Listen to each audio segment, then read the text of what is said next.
Good non. मैं doctor Sanjeev Kumar Tripathi, सहायक आचार्य, हिंदी विभाग, श्री शक्ति डिग्री कॉलेज, शांखारी, घाटमपुर, कानपुर नगर।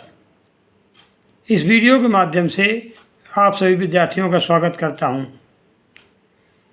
इस वीडियो के माध्यम से आज हम BA तृतीय वर्ष हिंदी साहित्य द्वितीय प्रश्न पत्र के पाठ्यक्रम में संकलित आचार्य हजारी प्रसाद द्विवेदी के ललित निबंध कुटज के व्याख्यात्मक अध्ययन पर चर्चा करेंगे। जैसा कि आप देख रहे हैं, आपके सामने स्क्रीन पर दो टिक लगा हुआ एक पैरा या अनुच्छेद दिखाई दे रहा है। तो हम इस अनुच्छेद की व्याख्यात्मक चर्चा के माध्यम से आज का अध्ययन करेंगे। तो देखते हैं कि आचार्य पूज्य श्री द्विवेदी जी ने इस अनुच्छेद के माध्यम से क्या कहने का प्रयास किया है। निबंधकार कहता है, जो समझता है कि वह दूसरों का उपकार कर रहा है, अपकार कर रहा है, वह अबोध है। जो समझता है कि दूसरा उसका अपकार कर रहा है, वह भी बुद्धिहीन है। मनुष्य जी रहा है, केवल जी रहा है, अपनी इच्छा से नहीं, इतिहास विधाता की योजना के अनुसार। किसी को उससे सुख मिल जाए बहुत अच्छी बात है, नहीं मिल सका कोई बात नहीं, परंतु उसे अभिमान नहीं होना चाहिए। सुख पहुंचाने का अभिमान यदि गलत है तो दुख पहुंचाने का अभिमान तो नितांत गलत है। तो आइए देखते हैं, निबंधकार कहता है, जो समझता है संदर्भ और प्रसंग के अनुरूप। जैसा कि हम जानते हैं, प्रस्तुत अवतरण आचार्य हजारी प्रसाद द्विवेदी द्वारा रचित ललित निबंध कुटज से अवतरित है, जिसमें निबंधकार के रूप में आचार्य हजारी प्रसाद द्विवेदी दार्शनिक मीमांसा करते हैं। वो कहते हैं कि संसार में बहुत लोगों को यह भ्रम हो जाता है कि वे सब कुछ हैं, यानी वे कर्ता हैं। ऐसे लोगों को जिन्हें यह भ्रम है कि वे कर्ता हैं, उन्हें आचार्य पूज्य श्री द्विवेदी जी इस अनुच्छेद के माध्यम से, परिच्छेद के माध्यम से, अवतरण के माध्यम से समझाते हुए कहते हैं। निबंधकार कहता है कि जो समझता है कि वह दूसरों का अपकार कर रहा है, वह अबोध है। अर्थात संसार में बहुत से ऐसे लोग हैं जिन्हें यह भ्रम रहता है अथवा यह भ्रम हो जाता है कि मैं अमुक व्यक्ति का अनिष्ट कर रहा हूँ या अनिष्ट कर दिया। तो ऐसे लोगों को द्विवेदी जी ने अबोध कहा है। उनका मानना है कि ऐसे लोग अबोध हैं, ज्ञानहीन हैं, वास्तव में उन्हें ज्ञान या अनुभव बिल्कुल नहीं। द्विवेदी जी ने ऐसे लोगों को अबोध कहकर पुकारा है। फिर कहते हैं, जो समझता है कि दूसरा उसका अपकार कर रहा है, वह भी बुद्धिहीन है।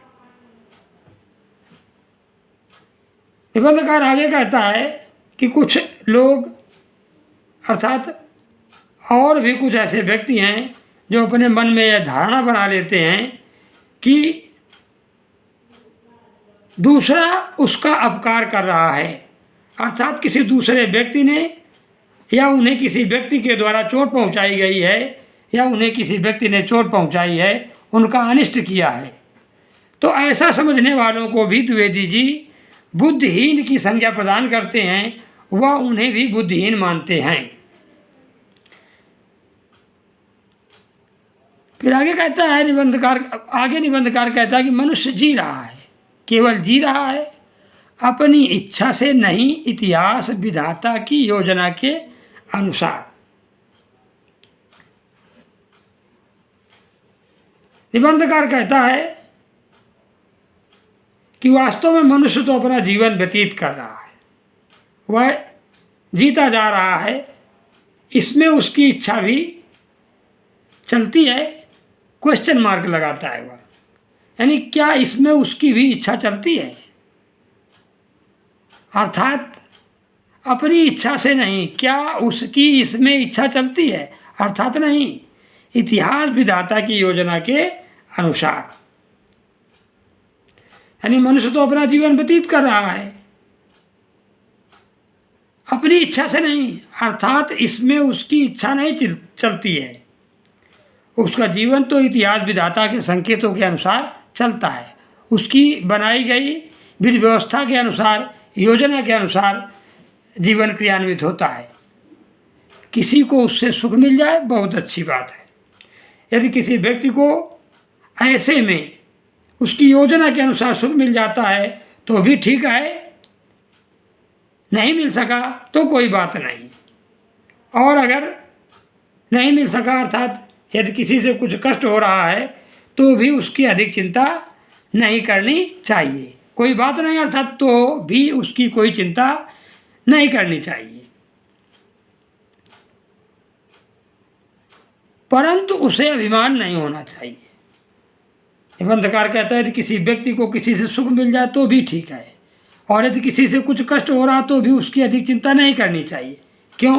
क्योंकि मनुष्य करता नहीं है, वह तो केवल निमित्त मात्र है, परंतु उसे अभिमान नहीं होना चाहिए। सुख पहुंचाने का अभिमान यदि गलत है तो दुख पहुंचाने का अभिमान भी नितांत गलत। निबंधकार आगे कहता है कि परंतु उसे अभिमान नहीं होने चाहिए सुख पहुंचाने का अभिमान, अर्थात यदि किसी को इस बात का अहंकार हो जाए कि उसने अमुक व्यक्ति को सुख प्रदान किया है तो भी अनुचित है, और यदि वह अहंकार हो जाए कि उसने अमुक व्यक्ति का गलत किया है, किसी को दुख पहुंचाया है, अमुक को दंडित करने के लिए उसे कष्ट पहुंचाया है, तो यह भी अनुचित है, अर्थात नितांत गलत। अभी आप प्रस्तुत अवतरण के माध्यम से कवि ने जो कहने का प्रयास किया, एक लाइन में बीच में है, मनुष्य जी रहा है, केवल जी रहा है, अपनी इच्छा से नहीं, इतिहास विधाता की योजना के अनुसार। यहाँ कवि ने इतिहास विधाता की योजना के अनुसार मनुष्य के जीवन जीने की जो व्यवस्था है, जिसमें मनुष्य विधि में केवल एक निमित्त मात्र है, उसके माध्यम से द्विवेदी जी ने नियतिवादी जीवन दर्शन की व्याख्या की है।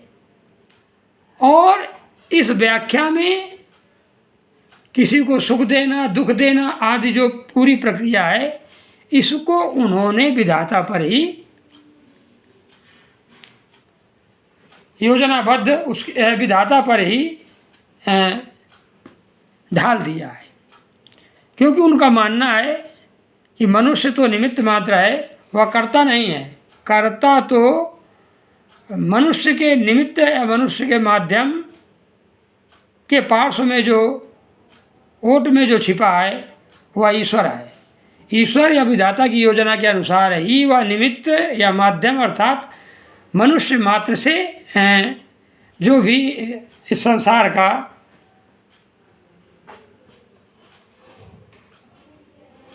संसार की क्रियाएं हैं वो उनको संपन्न कराता रहता है। तो ऐसे में मनुष्य मात्र के हाथ में कुछ नहीं रह जाता है, और वह नियति के हाथ कठपुतली बनकर रह जाता है, नियति अर्थात ईश्वर। तो यहाँ लेखक ने नियतिवादी जीवन दर्शन की व्याख्या की है और इसकी विवेचना की है। तो यह तो हुई आज इस परिच्छेद के अंतर्गत आचार्य हजारी प्रसाद द्विवेदी द्वारा नियतिवादी जीवन दर्शन की व्याख्या, जिसमें उन्होंने संसार के ऐसे लोगों को जिन्हें भ्रम है कि वे सब कुछ है, करता हैं, उन्हें समझाते हुए उनका भ्रम दूर करने का प्रयास किया है। धन्यवाद।